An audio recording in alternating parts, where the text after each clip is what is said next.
I was only waiting for this moment to arise. And now I get to say something that you've never heard a Unity minister say from this platform before. Are you ready? Yep. Yeah. I've been a member of this church for 25 years. Think about it. Yeah. That means I'm homegrown. That means that the consciousness of this congregation has created a Unity minister. And I think that's a pretty special thing. Co-created with God, you and I have worked together. You have supported me. You have prayed with me. You have journeyed with me and nurtured me. And not just me, but you've co-created Reverend Greg, Reverend Eric, Reverend Jan. Thank you for that meditation this morning. That was beautiful, and that supported me in taking a deep breath to be here right now. Reverend Brandon and others. Unity Church of Overland Park is a dynamic and powerful ministry, and your consciousness creates good in people's lives, certainly in mine. My talk title today is Strong at the Broken Places. And when you saw that in your email on Thursday, or maybe when you came in here today, you might have thought to yourself, broken? We're not, in Unity, we're not broken. We're whole. We are the beloved children of a loving God, and we inherit the kingdom. I hope that's what you thought, because that is truth. And yet, there are times that life happens, and perhaps we feel broken. Now, when I say broken, I don't mean sinful. We have within each one of us that stamp of the divine, the Christ nature. But when I first came to Unity Church of Overland Park, I felt broken. And I was coming here hoping that somebody could fix me. Suji. There's an example of it on the screen behind me or on your bulletin. Suji. If you want to know how to spell it, just ask Terry. She'll spell it right now. Kintsugi is a Japanese art form that means gold joinery, or to repair with gold. And the kintsugi craftsmen take their name from a legend of a wealthy emperor, a shogun in Japan, who broke a precious teacup. And he sent it off to be repaired and was astonished when it came back to him stapled together. Not just unusable, but ugly. And he sent it off again, this time to a master craftsman who put it together piece by piece and rejoined the pieces with gold, making it both usable and beautiful. The kintsugi craftsmen don't try to hide the cracks and breaks. They make them part of the new piece. They incorporate these cracks and breaks. Sometimes they make them into waterfalls. It comes from the philosophy, the Japanese philosophy of wabi-sabi. Wabi being that which is broken, and seeing the beautiful in what is broken, and sabi, to see the beautiful in what is aged, honorable, that which has a patina. And these kintsugi craftsmen, they honor those breaks. They fill those breaks with gold, and as they do, they make a piece that is actually more valuable and stronger than the original piece. They make a piece that is strong at the broken places. It is resilient. We can be strong at the broken places. We can be resilient. Once upon a time, there was a monk who had a kintsugi bowl, And it was his heart's desire to deliver this bowl to the monastery at Majestic Mountain before he died. And he was getting on in years, and he figured that this was probably the last summer that he would be able to make the journey. So one morning, he wrapped his kintsugi bowl up in rags, put it in his pack, took his walking stick, and started on the long and dusty road. Several months later, after having received handouts and charity from people along the way, he looked and he saw Majestic Mountain in the distance. And there was a woman working in her garden by the roadside, and he asked her, "How long to Majestic Mountain?" And she just stood there and looked at him. And she gave a huff and she went back to her work. And he asked a second and a third time, "How long to Majestic Mountain?" And she didn't answer him. So he decided she must be deaf and that he should push on. And he had walked several dozen steps further when he heard her call out to him, "Master, it will take you 2 more days. It's 2 more days to Majestic Mountain." And he looked back rather annoyed and said, "Why didn't you answer me before? I thought you were deaf." And she said, "You asked me while you were standing still. I had to see how fast was your pace and how determined was your walk." How long to Majestic Mountain? How long to any spiritual destination? How long to my healing? That's what I asked the therapist when I started going to therapy when I was about 30 years old. I went to therapy because I felt like I was broken. And I wanted her to say 3 weeks. It will take 3 weeks. I was willing to do that. But in fact, she said something that sounded like, "How fast is your pace? How determined is your walk?" And I was determined, but I wasn't very fast. I went because I cared so much about the small children that my husband Tom and I were raising. And I had had a pretty traumatic childhood. In fact, the therapist gave me a diagnosis pretty early on, and diagnosis was really helpful. I know sometimes people don't like the idea of a diagnosis, but when she said PTSD, post-traumatic stress disorder, which we're pretty familiar from the soldiers coming home from war, it gave me a boundary that I could work with. And I really wanted to just put everything from my childhood behind me. In fact, I'd stuffed a lot of it into my shadow. But life has a way of calling our good forward, and in my case, what happened was I had been hit by a car when I was 7 years old. And although I wasn't seriously hurt, it left me with scars, emotional scars. And then when our son was 5 years old, the daycare van tragically hit another child.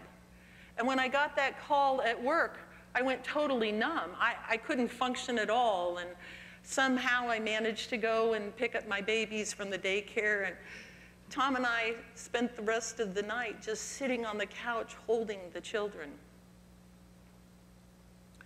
My therapist suggested that I go to a 12-step program, and I started attending adult children of alcoholics. And that was the first time that I found myself in a spiritual community, a place where people spoke with authenticity and vulnerability. They spoke about the brokenness in their life. And there were times that I went to meetings, sometimes daily, and I could only sit there with a blanket over my head. But over time, I kept going, and things got better. The first 3 steps of the 12-step program can be summarized in, I came to believe. I came, I showed up, I took my seat. I came to, I woke up, I started becoming aware of what was going on in my life and that there was more than just the daily routine. I came to believe. I had been an atheist when I first started this journey, and I came to believe in a higher power, a power that I could turn to for guidance, for help, for solace. In the 12-step program, there are many unity ideas. And that's because Bill W., the founder of Alcoholics Anonymous, was in New York City, and he would go down to Carnegie Hall where Unity's Emmett Fox was speaking. And afterwards, they would go for coffee and they would share ideas. The 12-step program I attended met here at Unity Church of Overland Park, and I eventually started attending church. I came, I sat in these pews. I came to understand that I had a Christ nature within me also, that my brokenness was not sinful, it was a part of my life, and that I was healing. And I came to believe that God works in mysterious ways, and that God was working in me, and that through the choices that I made, I could create my life differently.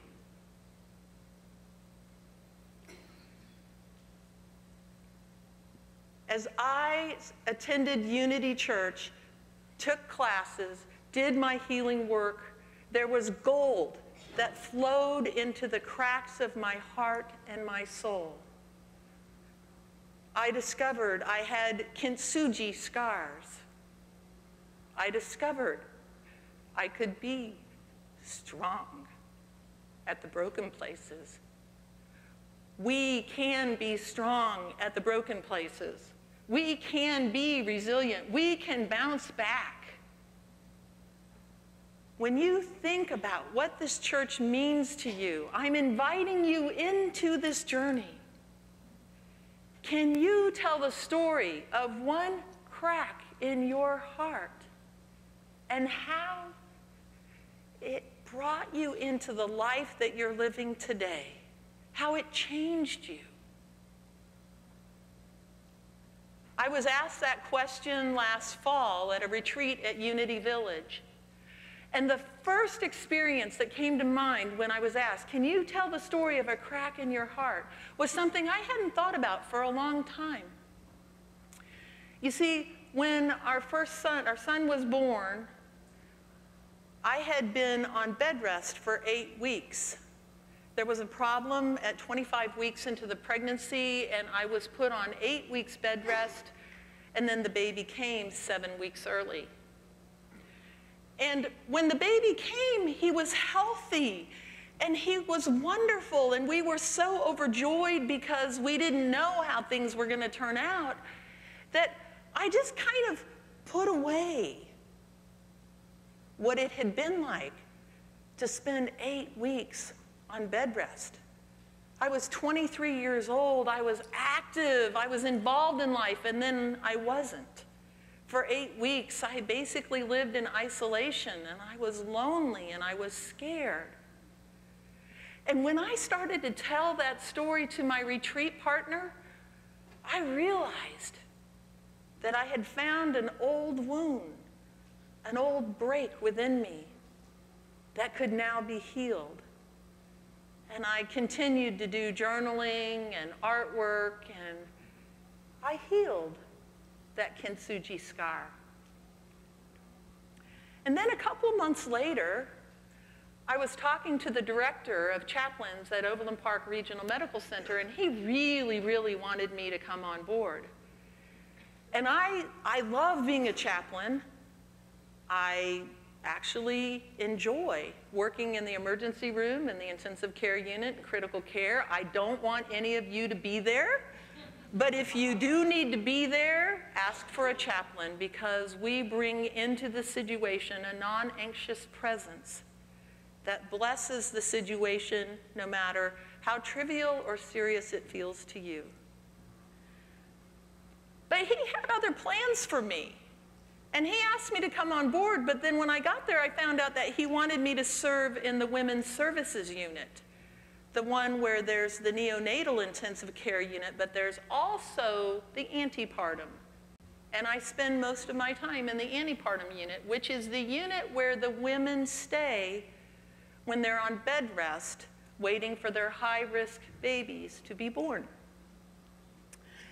You know, I had started my healing, but God works in mysterious ways, and God continued that healing as I was assigned this duty. And I am a stronger and more soulful chaplain and minister because of my kintsugi scars. I can be with those women at the hospital, and I can listen to their stories and reflect back to them what I hear, because I've been there. I know what it feels like. We can be strong at the broken places. We can be resilient. I invite you to share your story with someone. Whatever story has popped into your head today has done so to be healed. You can share with a prayer chaplain after our service today. You can write in your journal. My favorite is artwork. Oh my God, I love artwork. And you can phone a friend. There are people here at this church who will support you. And that's what I want. I want for this congregation as much as anything. I want this to be a congregation where I can show up, you can show up, anyone can show up, even if we feel broken, even if we're hurting. Through the classes and the programs and the energy that we hold, we create that consciousness for ourselves and others. This afternoon, there is a board of directors annual meeting that's going to be right here, and you get to choose to participate in that. And you get to choose how we grow as a congregation. We get to make choices about the next board members and there's going to talk about programs. I hope that you choose to be part of that. The gold flows in and heals the cracks and breaks. I want to tell you one more story. Dr. Rachel Naomi Remin, we've heard stories of hers here before. She has worked for decades with chronically ill patients, and she had a young man who was broken. He had cancer of the leg, and his leg had to be amputated, and he was only 24 years old, and he was angry.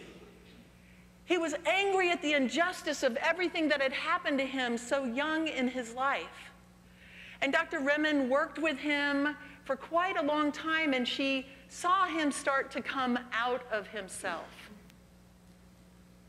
And after 2 years of healing, his therapy was complete, and they had an exit interview where he could talk about what had been significant to him in the process.